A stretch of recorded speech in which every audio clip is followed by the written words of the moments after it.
Assalamualaikum rekan-rekan, apa kabar kalian semua? Semoga kita selalu diberikan kesehatan oleh Allah dan setiap langkah kita selalu diridai olehnya.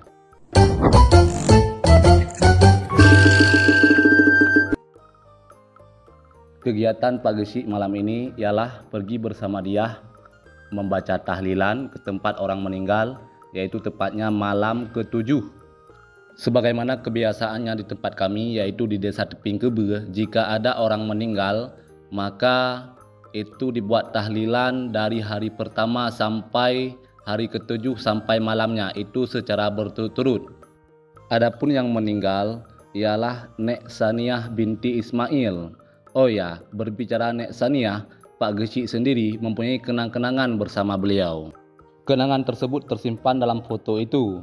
Jadi kira-kira tahun 2018 kemarin, kami mendapat amanah dari hamba Allah untuk menyampaikan zakatnya kepada yang berhak.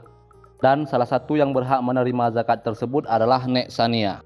Saat itu juga saya belum jadi kecil, tetapi masih menjabat sebagai ketua pemuda di Desa Tepin Kebe. Kembali cerita kepada malam tahlilan ke-7 tersebut.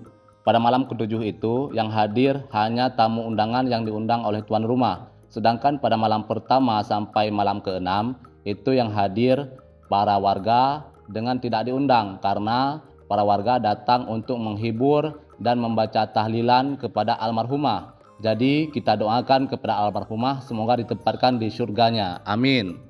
Karena diundang setelah sholat maghrib, jadi begitu datang kita langsung disuguhkan dengan hidangan makanan. Jadi setelah kita menyantap hidangan yang dihidangkan, kita berdoa dan membaca tahlilan kepada almarhumah. Setelah itu acara pun selesai dan kita pulang.